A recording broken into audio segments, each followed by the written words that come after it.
About 36 hours after 5 Supreme Court justices, all of them men, determined in their Hobby Lobby ruling that women in this country will have less freedom than men or even corporations, just hours before that major blow to women's rights, something was happening near Detroit.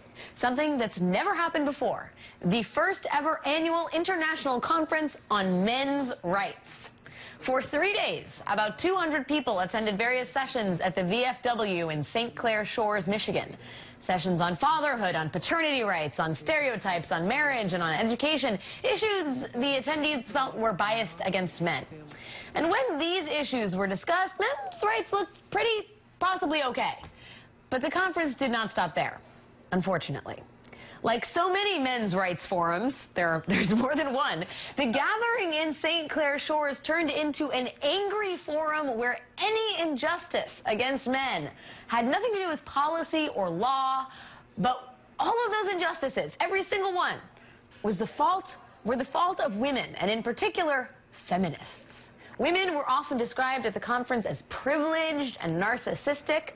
This photo of Miley Cyrus posing for a selfie was shown with the caption, "Quit objectifying me, you're being rapey." Rape on college campuses was described by one of the speakers as a get-out-of-guilt-free card for women. A message not unlike the one on this poster featured on the conference's website that announces just because you regret your life choices doesn't mean it's rape. And at the bottom, guilty feelings do not equal sexual assault. Don't be that girl. One of the women at the event, and yes, there were a handful of them, called feminism the evil empire and proclaimed that we need to go after feminists. So much for the conference that was supposed to be dedicated to concerns about fatherhood and paternity.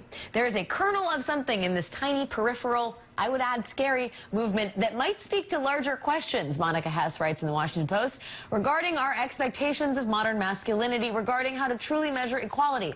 But that kernel gets rhetorically buried in paranoia and anger. Joining me now is the co-creator of The Daily Show and co-founder of Lady Parts Justice, here to lady-splain all the mansplaining, Liz Winstead. Liz, it is great to see you on this topic, which gets, I think, both of us more fired up than many other topics.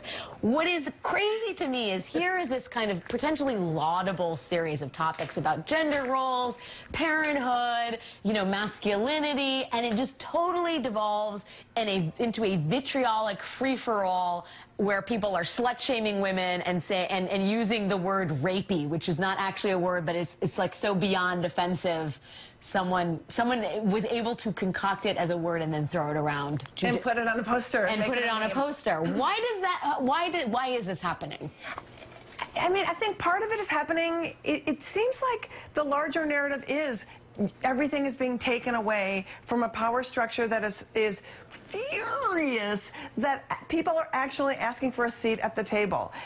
But asking for a seat at the table, A, doesn't mean that we all have a seat at the table. Yes. There are still... Or that we own the table. Or that we own the table. It's like, you're trying to destroy religion. Churches aren't closing down. Men aren't exactly falling from the rafters and not being in charge anymore. It's not like we live in this amazing, Native American society where women are the matriarchs and we're sending men out to get the food and running the whole ship. That would be nice if we could split the difference, but because we're asking for it, we're taking something from them. And I think that it's like a combination of men being angry about that, men who don't feel any personal power, so they're freaked out that women actually said, we're not going to take it anymore. Yeah. I don't know what we stopped them from doing. Well, but what is, I think, really disturbing is this sort of proliferation of the word rape or the use of rape as some kind of injustice perpetrated against men, right? Like there are posters, right. All men are rapists, rape culture, men can stop rape, don't be that guy. Have you had enough of this stuff yet? I mean,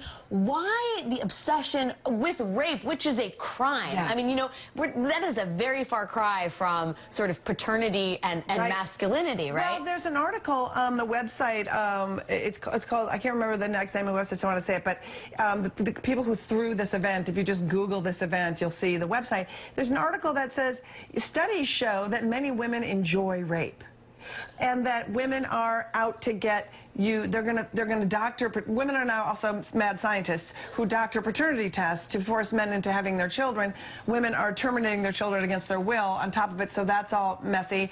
Women will bilk you for the divorce. It's like this really ugly thing, and it's like you said, everything about this men's rights thing has to do with what women are doing to them. Yes. And if women just want equal pay and some autonomy over their own bodies, and that's something being done to men, then these men are the ones who are narcissists, not the women that they're talking about. Because if you're not the guy that's raping, we're not talking about you. But if you are the guy who would like to ignore the fact that women are raped at alarming rates, and you don't see that as something that you want to jump in on because human rights are being violated? Yes. The law is being violated. These are criminal, violent acts. Yeah, it's your mom or your sister or maybe your girlfriend. That's crazy. But if you also don't want to have any responsibility in your own sex life, if you don't want to listen to your partner, and then because something happened where she said maybe not this, and he was like, well, you showed up here, you took your clothes off, so it's all, everything's for the taking. Like, is that really what they're angry about? Because all those posters say to me, you showed up here. Right. Therefore, I get to, now you're my property. Yeah. Well, what is interesting to me as we speak about this, sort of looking at men as a primary spokespeople for this movement, but we were talking about this before the segment began. 5 out of the 15 speakers at the conference were women, and I will quote a female men's rights advocate, which is a strange place to be if you're a person, Dr. Tara Palmatier, a men's rights activist, diagnosed some women with what she called, this is just for you, Liz, golden uterus syndrome, which she explained as what happens when a mother will fleece your ex-husband in divorce court and take assets you didn't earn, you deserve it, take that bastard to the cleaners, force a man into fatherhood with an accidental pregnancy. Hey, if he wouldn't commit, sometimes you got to push him into it. Many changes of first and third person there. Golden uterus syndrome from a woman to an audience of presumably mostly men. What's up with that? I don't really understand why it would serve any woman in her interest to be pushing the agenda of women are takers, because you're a woman. Yes, a totally misogynistic line of thinking. Well, it's sort of like, you know, saying, oh, but I'm a different kind of woman. You know what, honey, at the end of the day, you're part of the club. Is it too different? Is it so that Dr. Tara Palmatier... I'm the woman you like. I'm the one you want to hang out with. It's like, why don't you just be and be a lovely person? And people, sometimes I wonder, is it that this person or these women have never successfully been smart, interesting, charming, and fun, and then had people say, I'd like to be around you. And so instead, it's that getting attention by negativity or getting attention by not disagreeing with the already existing power structure. Because the bottom line is, if you're perpetuating that line, then that line exists, and that means that those people are still in charge, hence deleting every single thing they say that's happening. Right.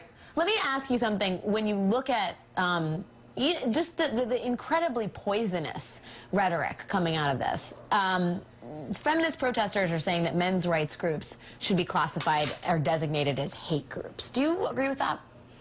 I think that men's rights groups should be designated as men's rights groups, and I think that that's enough. And I think that just by exposing this, I think we all get to see that when women are angry about just trying to have their basic dignity, this is real. We're not fighting against nothing. We're fighting against people who are fighting against us. Men's rights groups actually make the case for women's rights. Liz Winstead with Lady Parts Justice. Always good to see you. Thank you, my friend. Thank you.